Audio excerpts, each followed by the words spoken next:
एक दिन चौधरी साहब गांव में टहलते टहलते जुम्मन मियाँ की दुकान पे पहुंचे और वहाँ पे चाय पी।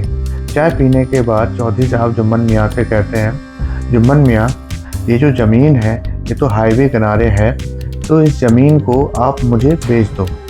लेकिन जुम्मन मियाँ हंसते हुए बोलते हैं, मालिक, मैं इस ज़मीन के अलावा और क्या करूँगा, इसी ज़मीन से मेरा खाने पीने का सारी चीज़ें होती हैं, तो मैं मालिक ये ज़मीन आपको नहीं बेच सकता। और इसके बाद जो चौधरी साहब होते हैं वो अपने घर चले जाते हैं। और घर जाने के बाद में चौधरी साहब के मन में ये बात खटक गई कि जुम्मन मियाँ की वो ज़मीन चौधरी साहब को चाहिए थी, लेकिन जुम्मन मियाँ वो जो ज़मीन का टुकड़ा था वो चौधरी साहब को देने से मना कर रहे थे। इसके बाद कई दिन गुजर जाते हैं। कई दिन गुजरने के बाद एक दिन चौधरी साहब ने जुम्मन मियाँ के पास अपने आदमी को पहुँचाया और बोला कि जुम्मन मियाँ को बुला के लाओ। जुम्मन मियाँ चौधरी साहब के हवेली पे पहुँचते हैं। जब जुम्मन मियाँ चौधरी साहब की हवेली पे पहुँच गए तो चौधरी साहब ने जुम्मन मियाँ को बड़े ही प्यार से आओ भगत करी और अपने पास बिठाया और चाय वाय पिलाई। इसके बाद जुम्मन मियाँ से बोला, जुम्मन मियाँ, देखो, सरकार की तरफ से कुछ स्कीम आई हैं। उस स्कीम में अगर तुम दस्तखत या अंगूठा लगा दोगे तो तुम्हें सरकारी कुछ स्कीमों का फ़ायदा मिल जाएगा और उसमें तुम्हें कुछ पैसे भी मिलेंगे, जो पर साइन करने होगा या अंगूठा लगाना पड़ेगा। जुम्मन मियाँ हंसी खुशी उन कागज़ों पर दस्तखत कर दिया, मतलब अंगूठा लगा दिया। और उसके बाद मन में जो चौधरी साहब को दुआएं देता हुआ अपने दुकान पे आ गया। इसके बाद क्या होता है कि जब जुम्मन मियाँ अपनी दुकान पे आ जाते हैं, दुकान पे आने के बाद में करीब 15 दिन 20 दिन बाद चौधरी साहब के कुछ आदमी जुम्मन मियाँ की दुकान पे पहुंचते हैं और साथ में कुछ पुलिस वाले स्टाफ भी होते हैं और जुम्मन मियाँ को कहते हैं कि जुम्मन मियाँ, ये जो ज़मीन है ये ज़मीन आप खाली कर दो और आपको 15 दिन का नोटिस है, क्योंकि आपने जो ये ज़मीन है ये ज़मीन चौधरी साहब को बेच दी है। तो वो सिरे से नकार देता है कि नहीं, मैंने चौधरी साहब को कोई ज़मीन नहीं बेची है और ना ही मैं ये ज़मीन खाली करूँगा।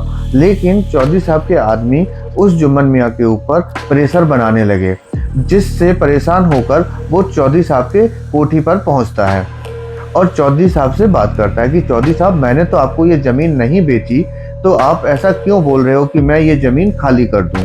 तो चौधरी साहब बोलते हैं कि ये जो ज़मीन है मैंने आपसे बोला था कि मुझे दे दो, लेकिन तुमने नहीं दी, तो अब भुगतो और ये ज़मीन खाली कर दो। ये चीज़ें सोच कर जुम्मन मियाँ चौधरी साहब के घर जाते हैं। लेकिन जब चौधरी साहब की कोठी पर जुम्मन मियाँ पहुँचते हैं, वहाँ पर उनके नौकरों ने उन्हें मना कर दिया कि चौधरी साहब यहाँ पर हैं ही नहीं। और ऐसा जब वो बोलते हैं तो जुम्मन मियाँ पूछते हैं कि कहाँ गए, मुझे मिलना ज़रूरी है, लेकिन नौकर उन्हें कुछ भी जवाब नहीं देते।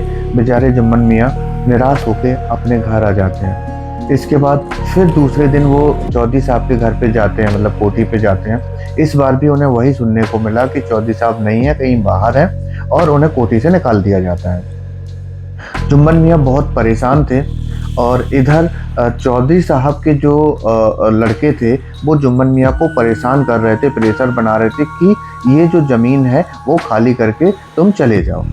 इस वजह से जुम्मन मियाँ बहुत ज़्यादा ही परेशान हो गए।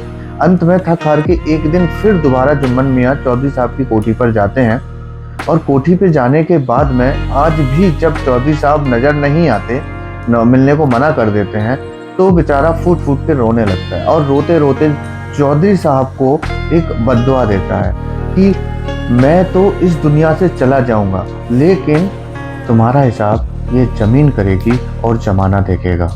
इसके बाद जुम्मन मियाँ अपने घर पहुंचते हैं। सुबह उठ के पूरे गांव में ये पता चलता है कि जुम्मन मियाँ ने सुसाइड कर ली। जुम्मन मियाँ ने आत्महत्या कर ली थी उस रात। इसके बाद जुम्मन मियाँ का कफन दफन किया गया और उनके जो बेबी बच्चे थे वो उस ज़मीन को छोड़कर अपने मायके में चले जाते हैं। जब मायके में वो पहुंच जाते हैं तो ये जो ज़मीन का टुकड़ा है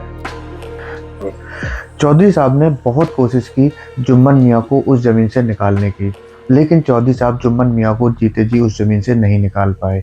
जुम्मन मियाँ के मरने के बाद चौधरी साहब ने उस ज़मीन पर कब्ज़ा कर लिया और कब्ज़ा करने के बाद कुछ ही समय में उस ज़मीन पर एक आलीशान होटल बनकर तैयार हो गया और वो होटल बहुत अच्छा चलने भी लगा, क्योंकि उस होटल के आगे बुंदेलखंड में एक पर्यटन स्थल पड़ता था। समय किसी के लिए नहीं रुकता, समय हमेशा अपनी गति से चलता रहता है और इसी समय के अनुसार जो चौधरी साहब थे उनका भी समय आ गया।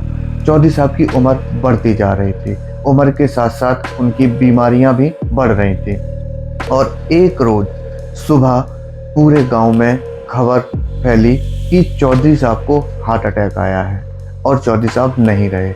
गांव के सारे लोग चौधरी साहब की कोठी पर इकट्ठे होने लगे। पूरे गांव में मातम का आलम था। सभी लोग चौधरी साहब को बड़ा ही प्यार करते थे।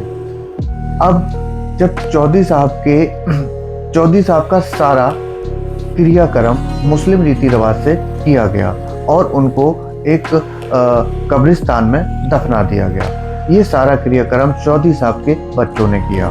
इस दिन चौधरी साहब का कफन दफन हुआ। उसी रात चौधरी साहब के बड़े बेटे ने एक ख्वाब देखा और वो ख्वाब में देखता है कि उसके पिता, जिनका इंतकाल कल ही हुआ है, वो कब्र में जल रहे हैं और जलते जलते वो कुछ कहने की कोशिश कर रहे हैं, लेकिन वो कुछ समझ नहीं आ रहा है कि वो क्या कह रहे हैं। जब उसने ये सपना देखा तो वो बड़ा बेचैन होके उठ गया। उसने सोचा कि शायद अभी ऐसे ही सपना देखा होगा। उसके बाद सुबह उठ के क्या होता है, मुस्लिम रीति रिवाज के अनुसार दोबारा से कब्र की मिट्टी को सही करने जाना होता है। तो जब वो लड़का कब्र की मिट्टी को सही करने गया तो उसने देखा कि कब्र की जो मिट्टी है वो बहुत ज़्यादा गर्म हो रही थी। इतनी गर्म जैसे कि उस मिट्टी पर अभी अभी थोड़ी देर पहले आग जलाई गई हो। तो उसे रात का सपना याद आया कि जब उसने सपना देखा था कि उसके फादर एक मतलब आग में जल रहे हैं, लेकिन अभी भी वो मन दुआ की कि अल्लाह उनकी मग़फ़िरत फरमा दे। कब्रिस्तान से लौट के दोबारा जब उसका बड़ा बेटा अपने घर जाता है तो अगली रात को वो क्या देखता है कि उसे एक और सपना आता है और इस सपने में वो देखता है कि उसके जो पिताजी हैं, मतलब फादर हैं, वो दो ज़मीन के टुकड़ों के बीच में खड़े हुए हैं और वो जो ज़मीन के टुकड़े हैं वो आपस में मिल रहे हैं। मतलब ऐसा लग रहा है जैसे कि वो ज़मीन उन्हें बीच में दबा रही हो और वो ज़ोर से कुछ जुम्मन मियाँ कर मतलब आवाज़ ऐसी समझ में आ रही है, कुछ इस टाइप की आवाज़ बोल रहे हैं कि जुम्मन मियाँ मुझे माफ़ कर दो। तो जब उसने ये सपना देखा तो अब उससे नहीं रहा गया। वो सुबह उठा और सुबह उठ के गाँव के मौलवी के पास जाता है और मौलवी को वो सारी चीज़ें बताता है कि पहले दिन उसने जो सपना देखा कि उसके फादर को कब्रिस्तान में जलाया जा रहा है, या दूसरे दिन जब वो कब्रिस्तान जाता है तो वहाँ की मिट्टी इतनी गर्म थी, तीसरे दिन का भी वो सपना बताता है। जब सारी चीज़ें वो मौलवी के सामने रखता है तो मौलवी बोलते हैं कि आप किसी जुम्मन मियाँ को जानते हो क्या, मतलब आपके फादर का किसी जुम्मन मियाँ से कोई लेन देन है? तो वो बोलता है कि नहीं मौलवी साहब, मुझे तो ऐसा नहीं पता, लेकिन मैं पता करता हूँ। तो मौलवी साहब बोले पता करो और फिर मुझे बताओ। तो वो क्या करता है कि वो गांव में जाता है। गांव में जब पता करता है तो गांव में एक दो जुम्मन मियाँ और मिले, तो उनसे बात की तो उन्होंने सीधा मना कर दिया कि नहीं, मेरा चौधरी साहब से कोई लेना देना नहीं है। लेकिन गांव के और जो बुजुर्ग थे उनमें से एक बंदे ने उन्हें बताया, जब उसने बहुत ज़्यादा पूछताछ की, कि एक और जुम्मन मियाँ थे जो गांव के बाहर उस ज़मीन पर रहते थे जिस ज़मीन पे तुम्हारा आज होटल बना हुआ है। तो उसने पूछा कि अब कहाँ गए वो? तो उसने बताया कि उन्होंने तो आत्महत्या कर ली थी और उनका परिवार शायद यहाँ गांव छोड़ के कहीं दूसरे गांव चले गए। तो क्या होता है कि चौधरी साहब का जो लड़का था उसने पता लगाया कि उनका परिवार कहाँ गया, और जब उन्होंने पता लगाया तो वो उस औरत के पास उनके गांव पहुंच जाते हैं और उस औरत से बात करते हैं जो जुम्मन मियाँ की पत्नी होती है। तो उसकी जो जुम्मन मियाँ की पत्नी है वो उन्हें बताती है कि हाँ, आपके पिताजी ने हमसे हमारी जो ज़मीन है वो ज़बरदस्ती ले ली थी और उसके बदले हमें कुछ भी नहीं दिया था, जबकि हम वो ज़मीन आपके पिताजी को नहीं देना चाहते थे।